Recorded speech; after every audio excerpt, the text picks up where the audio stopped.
Okay, here we are in Skyrim with my Orc Warrior build. So I wanted to. This build is Orc Warrior specifically to get the best melee character I could with the Berserker Rage racial bonus. So uh, because we're this is a melee warrior on legendary difficulty, and legendary difficulty is famously brutal on melee warriors. Very tough. So we've got a couple of it. So this is the character after many adventures. We're level 10. We've just defeated Alduin. Alduin is defeated at, see here, yeah, just back from Sovngarde, having defeated Alduin. So let's take a look at this build. Um, as I said, level 10. You can see she's a vampire because the vampire gives us a couple of bonuses and a couple of negatives. So the first thing we get as a vampire is we get a couple of powers. Embrace of Shadows, which is invisibility, which I haven't used much since the start. Seduction, creatures you can stop people. You've got a cam spell. You've got a reanimate spell, and there's the useless night vision, which I never use. But basically, very occasionally, if you want to sneak, you can use that. And the seduction and servant spells are, well, especially the vampire seduction, that's useful up to now. After this level, that probably won't be any useful because we'll be meeting creatures too tough for it. But for the first 10 levels, which is really critical time, that's very useful. It puts one person out of combat. But the main reason we picked vampire was the side effect, because we've got this wonderful thing called the Bloodworm Helm, which is not on us at the minute. It allows you to cast conjuration spells easier, improves your damage against undead, which are both, well, especially if you're a conjuration build, it's fabulous. It's a conjuration helmet, obviously. But damage against the undead increased by 25%, so against Draug or dungeons, it's a must wear. But the big thing about this Bloodworm Helm is if you're a vampire, all your enchantments increase by 25%. So you can use this. I use this helm, and then I put on all my other enchanted armor items, and they all get a permanent 25% bonus while they're worn. So everything I'm wearing has been subject to that bonus. I also used, um, let's see what if I've got any potions left. I also used some fortified restoration potions, which work at when you put on enchanted armor and when you take shrine blessings, but not stones, not every stone. And I don't have any left. That's not the resto loop, by the way. I do not use the resto loop. I just use regular restoration potions, and they give you a slight boost. But every slight boost counts.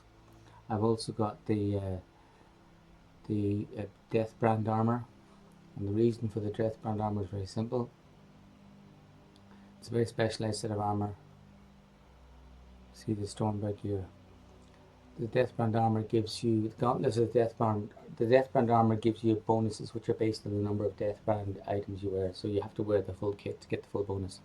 So you get a one-handed bonus of 10% for each item that you're wearing, each Deathbrand item. So when you're wearing the full kit of 4, you get 40%, and it only works for dual wielding. So it's a dual wield, it's pure dual wield build.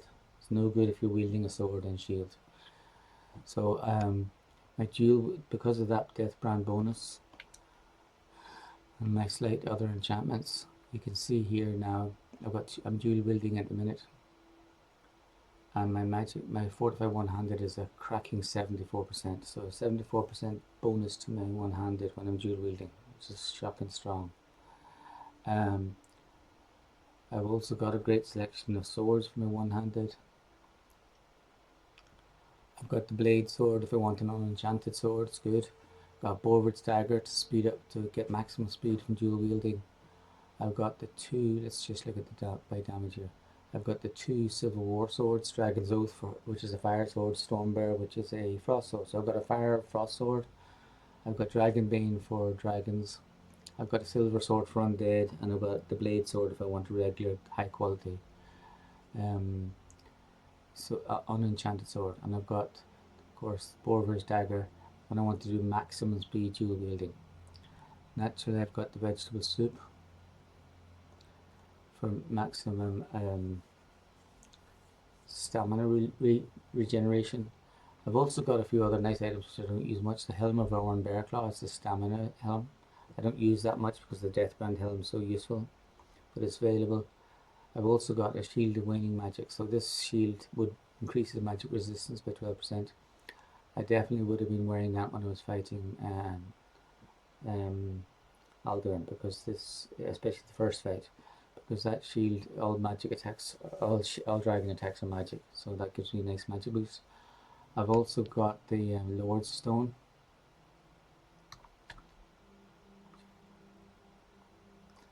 Lord's Stone damage resist is 50 points extra damage, and my magic resist is 25%. But if you look here and you just check, we'll just check what my actual damage resist is, my magic resist is. This is my actual magic resist. It's 50%. See, because I've got a number of bonus. I've got the Book of Love quest and the Lord's Stone, and everything's boosted by my Bloodworm helm. So 50% magic resist, which is really tough, which is really powerful when you're only level 10. 50% resistance to magic, plus 74 side combat boost. And I also have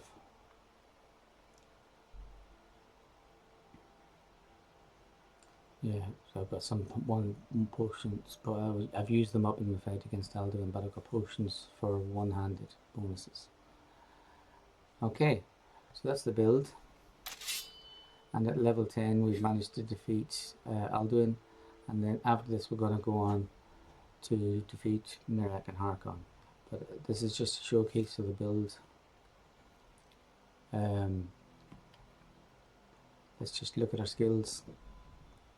So yeah, I built this build to be a pure dual wielding melee machine. Everything's the absolute minimum, orc minimum. The only thing I've increased is, oh no, it's one-handed. See, one-handed is up at 55 already at level 10. Oh, I've got 2 perks to increase. You see, I've got spare perks, but I'm keeping one here for dual savagery when I get up there. What I will do is light armor. The next thing I'm going to do is get light armor up to 30 and get it custom fit. And I've also been increasing block a little bit. I'm going to get my block up. I'll probably pass block there. I'll keep passing it. Just look for block. There's block. Yeah. So I want to get one more block. And basically 27. See, block is 27. I'm going to get block to 30. And that means I'll be able to do a power bash, and then shield use starts becoming useful if you can power bash somebody, because if you've got vegetable soup and you can keep doing infinite power bash, that means you can get a very tough boss who you cannot kill, and you can just power bash them indefinitely. You can keep staggering them indefinitely, and once you've got a power bash, you can slowly hurt them, and you can just stagger them indefinitely, just forever.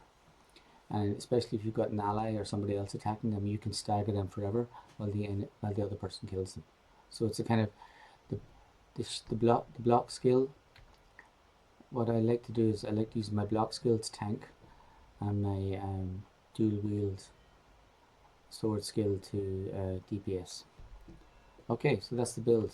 So I'm just to show this little showcase before we start the whole playlist. So that's a wrap.